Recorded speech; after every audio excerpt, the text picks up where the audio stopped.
Hello and welcome to everyone who is watching this, whether you're watching live or watching the recording. This is the first episode of a weekly live stream I'll be doing to explore exactly what it means to be highly sensitive and why our experiences are different from those who are not highly sensitive. It's called Empowered Sensitivity, Exploring the HSP Experience. And we will be addressing some of the common questions, some common challenges that highly sensitive people have, common experiences, and of course, highlighting the many positives of what it means to be highly sensitive. I often have conversations with people who just don't relate to the term highly sensitive or HSP. And it often becomes clear during the course of our conversation that they are actually highly sensitive. And when I explain what it means to be highly sensitive, they identify with what I'm saying and recognize it in themselves, or very often they recognize someone they know, and they understand that someone they know is highly sensitive.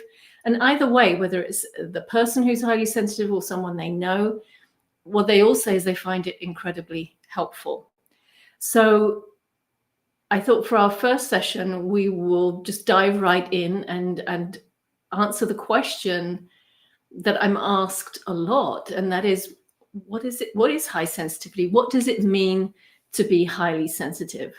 Well, we can start with there are only four main characteristics that are most often talked about, and you might have read about.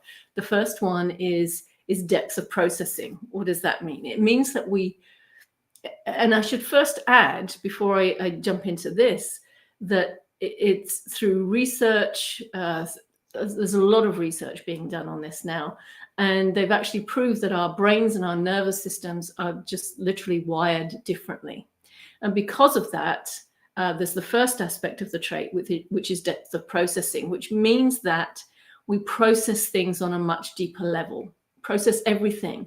So if you think of all the information that comes into your world during a day, think of all of that, but processing it much more deeply. So I always like to say, and I had a great example of this the other day, I always like to say, don't ask a highly sensitive person a question unless you're really interested in the answer.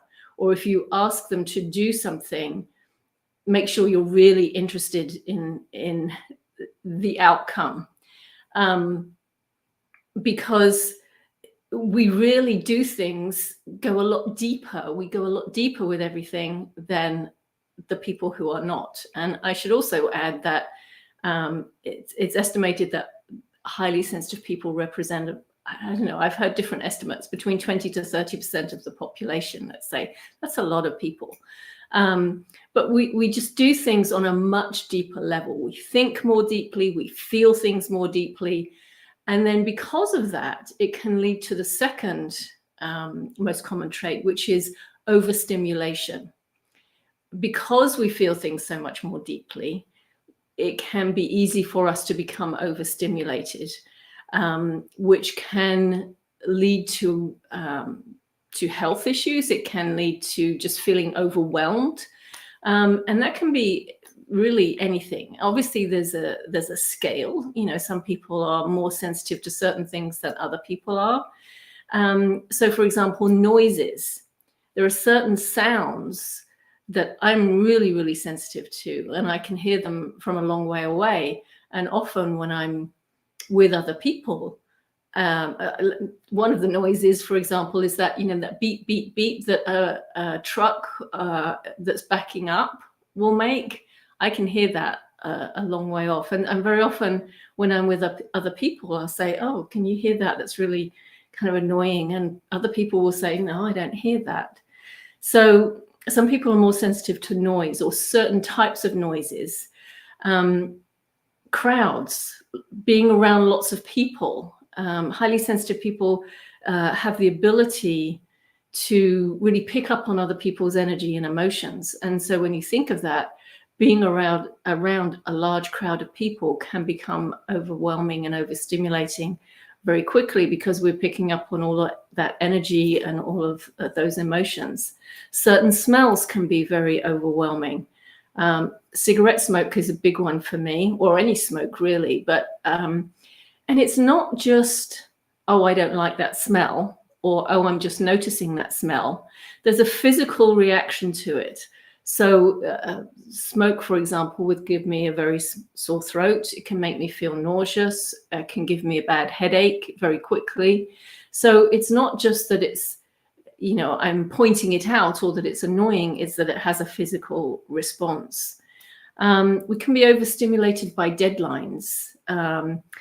You know, when something has to be done by a certain time and we want to do such a good job and we want to do it really, really well, that can overstimulate us. It can create overwhelm.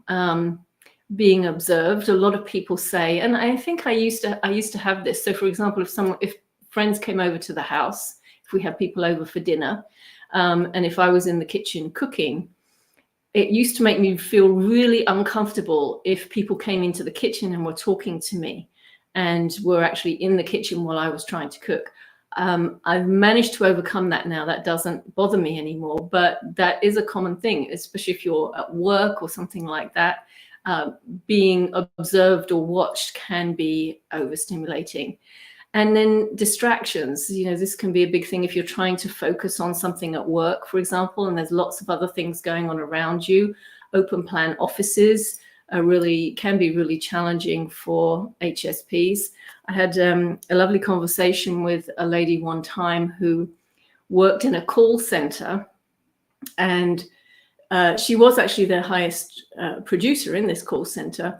And she was telling me how difficult she found it, because there were about 75 people all in this one room, all on the phone. And it was, you know, there was just noise going on all the time. And the way she overcame it was that she used to do her calls sitting underneath her desk. It was the only way, because there wasn't another room she could go in, but it was the only way that she could minimize those distractions and actually focus on what she was doing. So that overstimulation piece is, you know, is a very common thing for those of us who are highly sensitive. And then emotional responses. We feel emotions. Go back to the first trait, that we feel things very deeply. We feel emotions very deeply. So if somebody upsets you, you might be angry or sad, but it'll be on a much deeper level. Global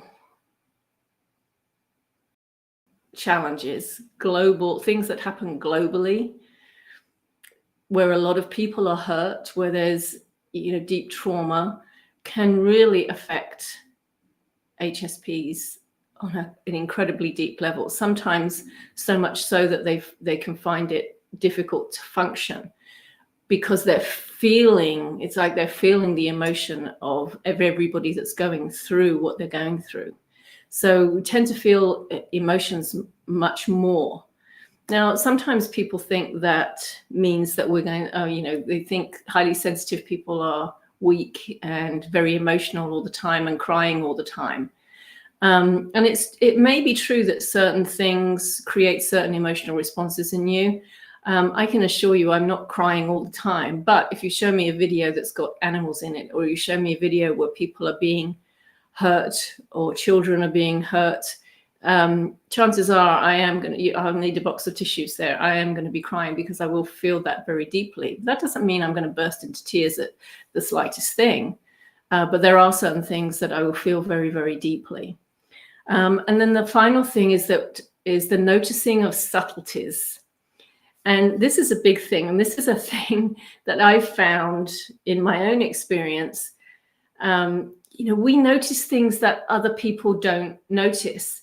But the thing is, when we notice them, they seem just very, very obvious to us. And when you're noticing something that is very obvious to you, but everyone that is around you doesn't see it, doesn't notice it, and you're trying to talk to them about it, it can make you feel like you're crazy. That's certainly how it was in my family. I would notice things, be aware of things, and nobody else did. And so often what you can be left with is the feeling that, well, there must be something wrong with me because nobody else is noticing these things. But once you understand the trait of high sensitivity and you know that this is an aspect of that, then you can really celebrate the fact that you notice those subtleties, because what I've realized is that it makes me really good at the work that I do, so that when I'm working with somebody, I'm tuning into them, not just hearing what they're saying, but it's like I'm noticing what they're not saying, and I'm noticing changes in tone, changes in voice. If I'm seeing somebody on a screen or in person, I'm noticing changes in body language. So I notice all of those subtleties.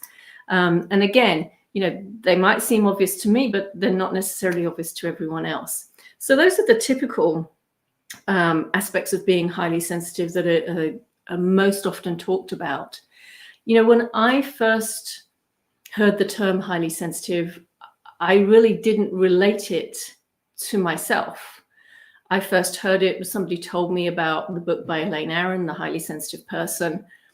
I thought that sounds like an interesting book, and I didn't think any more of it. Somebody else mentioned it to me, and then I think somebody else mentioned it to me. And at that time, because the term highly sensitive really didn't mean that much to me.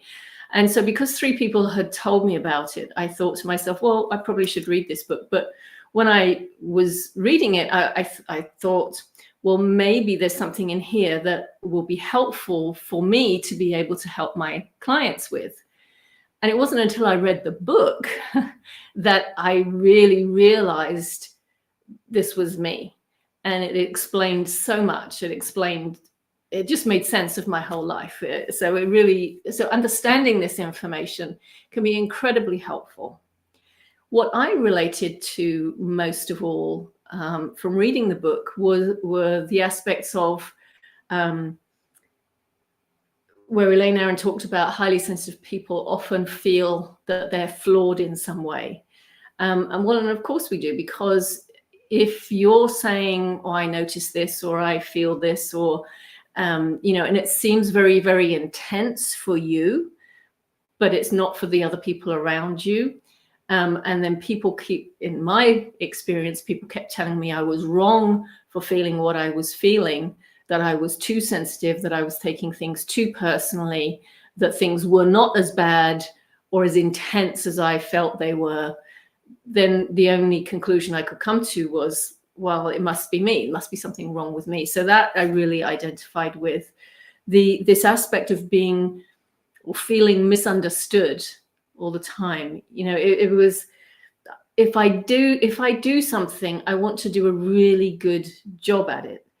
And sometimes people can mistake that for, certainly in some of my jobs that I've worked in, people can mistake that for you're trying to show them up in some way. So you're working a lot harder than they are in order to show them up. I don't understand that truly. I get it, but I don't really understand it. But that has happened to me, where I was so focused on the fact that I wanted to do a good job that it made other people look bad, I guess, in their estimation. So that was something that resonated with me. This aspect of feeling very, very different from everybody else around me. And it's a common thing I hear from highly sensitive people all the time, is what a relief it is when they meet others who are highly sensitive and they can have conversations with them and be real with them and be honest with them about their experiences because they understand them.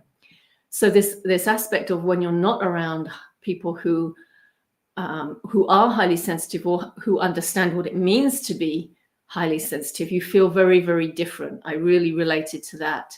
This aspect of noticing things that other people didn't, like I mentioned before, there are many things that just seemed glaringly obvious to me, but other people didn't see them the same way, didn't notice them, and told me I was wrong for what I was seeing, that it just wasn't there, or it wasn't true, or whatever it was.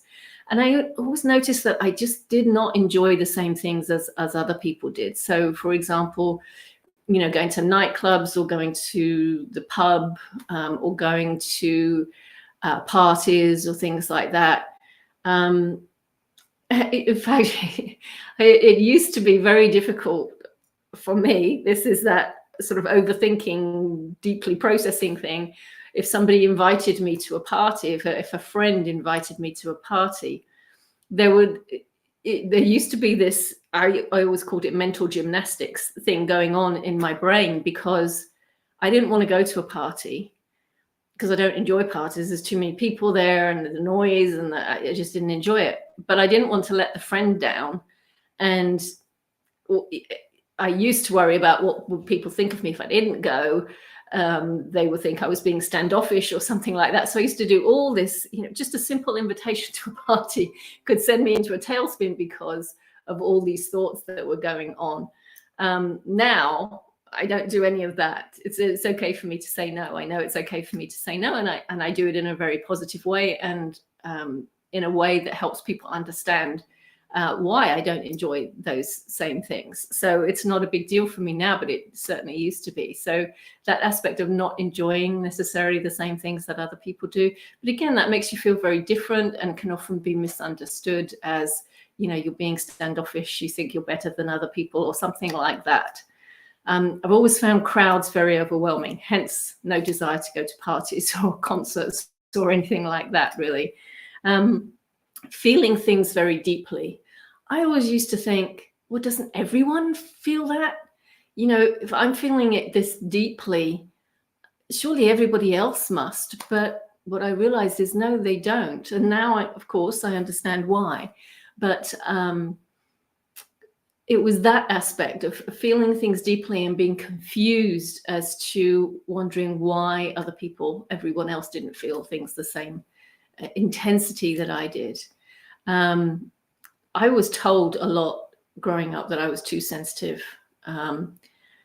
like it was a bad thing. Now if somebody said to me, "Oh, you're too sensitive," I would thank them, and I would say I take that as a compliment, because I really do. But when I was growing up, it was, "You're too sensitive, just get over it. Why can't you be more like other people?" So if you've ever heard that in your life, then chances are you're a highly sensitive person. I was constantly being told to be more like other people, to just try and fit in. And I tried really hard when I was younger to fit in, to be like everyone else. And that is such a hard thing. So many highly sensitive people that I work with have done that for most of their life, tried to fit in and tried to be like everybody else. And I do believe there reaches a point, and you can do that to a certain extent, but I do believe there comes a point where you can't do that anymore. And that usually that's when I come in and when I get to work with people. But it's exhausting, because it's not who you are. It's like trying to force a square peg into a round hole, trying to force yourself to be like other people. It really doesn't work, especially long term. And another aspect of being highly sensitive that I related to was that I attracted earlier on people who were toxic, who were unhealthy, who were bullies. It seemed sometimes like I had a target on my forehead. It was like they would make a beeline for me. And with all the highly sensitive people I've spoken to over the years, this is a common thing, is that it's like these people are drawn to your energy. And often, because we are so good at absorbing other people's energy, sometimes we absorb some of that toxic energy, which then affects us in a really unhealthy way. But it temporarily makes that other person feel better. And that has been a big theme for me throughout my life. It doesn't happen anymore because I'm aware of it and I know what to do about it. But that is often a common thing. So if that is something that has happened to you a lot, this could be a reason why. I also tended to from very early on attract people to me who wanted to tell me all their problems. And, you know, I love helping people, and that's why I'm doing the job that I do now in working with people and helping people overcome challenges. But when I was younger, I had no idea what to do. I just let people talk, and people would come to me, they would tell me their problems, they would open up, and they would always say that they left feeling better, even though I really wasn't doing anything. So I think it's that ability to have empathy for someone, to maybe, I think probably what I did do early on as well is maybe absorb, take on some of their unhappy energy, if you like. So of course they would leave feeling better, but then I had to process all of that energy that I took on. I know how to not do that now, so I don't do that. I still have people who come with problems, but I know how to handle that now, and that is not taking it on, but being there in such a way that I help them find the solutions that are right for them. Also, this aspect of caring very deeply. There was something that I thought, well, doesn't everybody care? You know, if you do a job, doesn't everybody care that they do a really good job? Or if you say you're going to do something for someone, would you not want to do the best job possible? Would you not want to make sure that you show up for that person? But no, not everybody does. But this aspect of really, really caring deeply about people, about the things that I'm doing, again, that's a trait of high sensitivity, but it's not something that everybody has. Just wanting to do things well, wanting to do things properly. As I said earlier, don't ask a highly sensitive person a question if you don't really want to know the answer.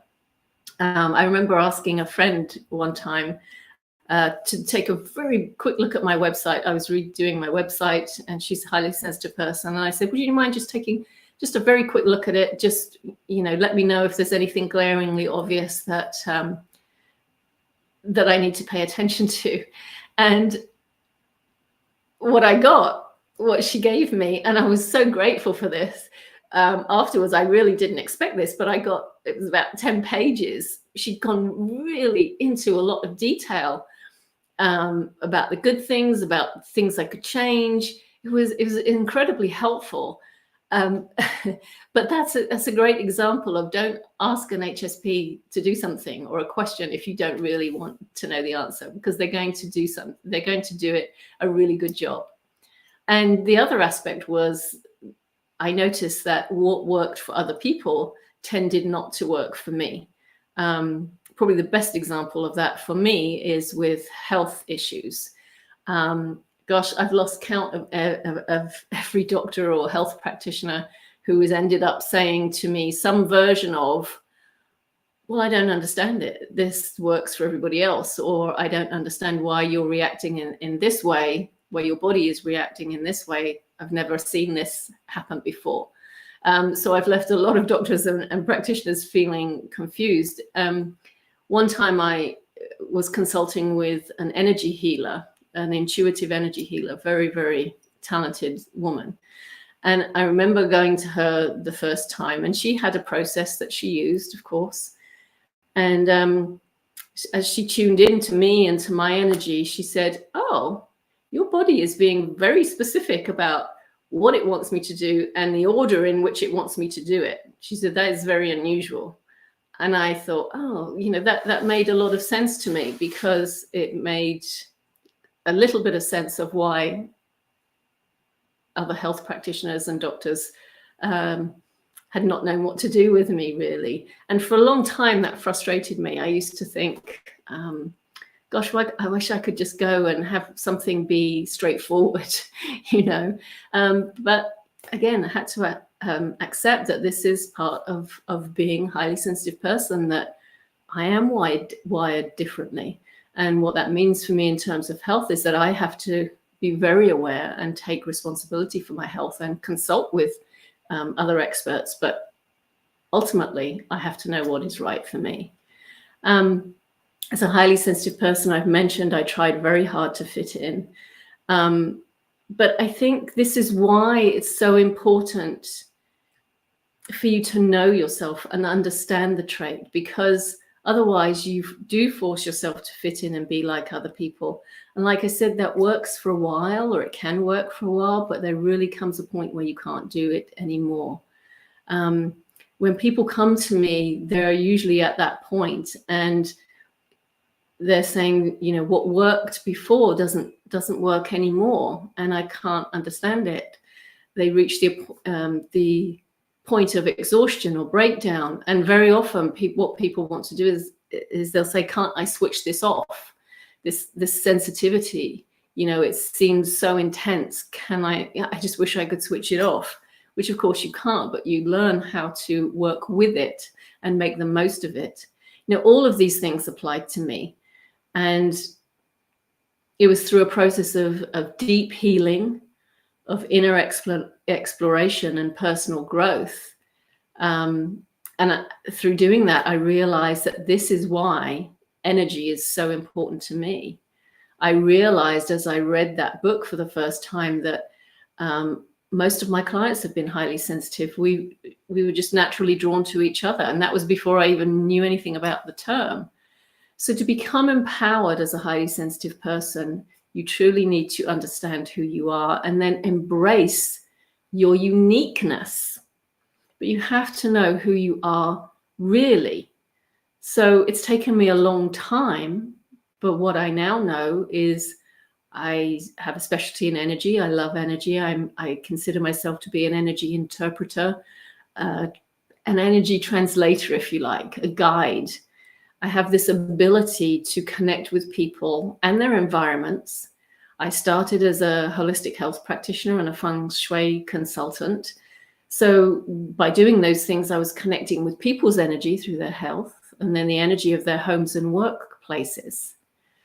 So when people come to me, I help them to answer the questions of what is happening to me and why is this happening? Why does this keep happening? Why can't I move on or let go? Why don't things work for me anymore? Why do I feel stuck or overwhelmed? Why do I keep attracting these kinds of people? And this is the point where I usually start working with people. They're all exhausted, overwhelmed, and what worked before doesn't work anymore. Now, you might not think you're highly sensitive, but there are degrees of sensitivity. And if any of what I've said resonates with you, it is very important for you to have this awareness. Like I said, I've had many conversations with people who realize they are highly sensitive after our conversation, and often they're very surprised. So for example, if someone is an extrovert, because people tend to assume all highly sensitive people are introverts, that's not true. People who are not highly sensitive usually recognize that they have someone in their life who is, and this is very helpful for them. So I hope this has been helpful for you. And if you need help interpreting what's happening for you, or why something's not happening, or understanding your energy or the energy that's affecting you, then please reach out and let's have a conversation about what you're experiencing. And I'll be back next week with another discussion on empowered sensitivity. And I'll be addressing the question of, is high sensitivity a personality trait or a psychological condition? Thanks for watching, and I'll see you next week.